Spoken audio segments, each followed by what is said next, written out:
Cyberpunk 2077 is the story of V, a down-on-their-luck person who befriends a local thug named Jackie Wells. They're given the task by a fixer to infiltrate the biggest tech organization's main tower to steal a computer chip known as the Relic. But they shortly become witnesses to a murder and are being chased by the police. Due to circumstances beyond their control, V is implanted with the chip, is murdered, but somehow comes back to life. Now with the implanted soul of the highest-ranked terrorist and rock star Johnny Silverhands in their head, V has to decide: either let the organization take hold of them, let Johnny take hold of them, or put fate in their own hands. In the game, there are multiple questions and things based off of your own moral decisions, actions, and even something as simple as choosing your gender identity. And throughout the narrative of the storytelling and the options and the tasks, it forces the audience to ask the question, what is it to be alive?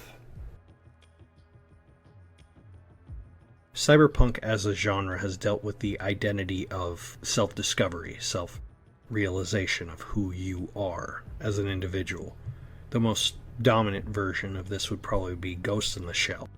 But what Cyberpunk does is it makes you put yourself into the narrative of each player, much like anyone would do with a video game. But what makes this distinctly different is that each change will affect you as an individual, will affect how you see the story. You could see it based off of race, gender, sexual orientation, or all three. Much like a lot of people deal with their own self-discovery, the game also does the same thing. Based off of your actions, who or when to kill, or when to steal, and how to act. It becomes more challenging as the game progresses, though. With each action, you start feeling a little hint of self-irony. Perhaps you're acting a certain way that you wouldn't normally throughout the game. Much like a lot of RPGs, you do create this kind of narrative of how you see the story structure of this character. But this character is a self-reflection of you.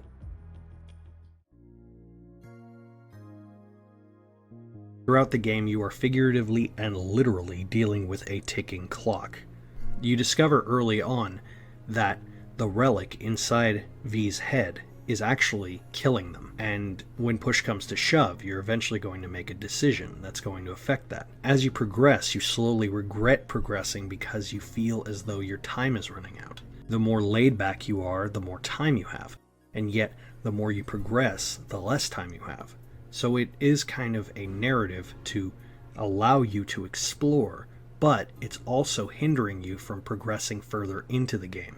Something as simple as trying to figure out where to get the most money and who to kill, the tasks, jobs, and cars, little things like that that seem insignificant can actually extend your life, at least for a while. But slowly as the game progresses, you start to realize that the time that you are escaping from is actually just preventing you from moving forward. In the game, you start seeing these connections between Johnny Silverhands and V. When he's first talked about, he's put on this pedestal, this icon of a man who fought against the system and did dent the system, changing it forever. But as you progress, you start to learn more about Johnny the person, and interacting with him, you start to realize that the image that was presented isn't really how he is. In fact, your actions start changing based off of your habits of being around Johnny. You start questioning your morals, your feelings about specific items and things, who to trust, who not to trust. These connections simultaneously make you experience the feeling through Johnny's eyes and your own. At the same time, you also get to experience what it is to be Johnny. And in those segments, when you are playing as Johnny, you are given less control of the character as you were previously. This isn't coincidental, because you aren't in control anymore. Johnny is. Although you inhabit the same body, the connections that you share between Johnny and yourself will actually affect each individual thing that you do throughout the game. Because as much as Johnny is very different from you, He does need to preserve your body if he wants to survive. So in that sense, the connection you have for the mere ability to survive does keep you going. The driving force behind this game, and the driving force behind almost everything, is choice. Nearly every choice that you make in this game can change the outcome of the game. There are multiple endings, multiple outcomes, multiple weapons, looks. Everything that you can think of in this kind of game is in it. The ending of the game is up to you. You could decide to let Johnny take over and no longer exist. Physically you will, but mentally you're gone. You can decide if you want to give the corporations opportunity to remove the relic from your brain. You could become richer than you ever hoped for. Or you can fall in love and live out the rest of your days hoping for a future that may never come. All of these decisions, although bleak in some regard, they're all determining based off of your actions, who your identity is, who you are, and how you played this game. The game doesn't decide who you are, you do. And your choices determine how you see the story ending. So what is it to be alive? I think ultimately time, decisions, the connections, and the choices that we make really are what life is about.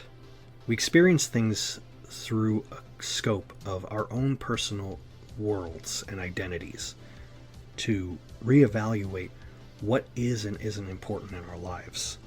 We do have outlets, not just things we do, but people, conversations, actions. These are part of the human experience, and without them, we aren't really human. We can think, we can feel, we can make decisions. All life is moments. Experiencing the best moments. It's about having fun and doing the best that you can. And yes, we can't control all of the bad moments. We can't determine what is going to happen, and we can't necessarily change fate. But we can enjoy the moments. We can try to make the best decisions. We can identify who we are, the connections we make, the choices that determine what comes next. But ultimately, these aren't answers. They're hypotheticals.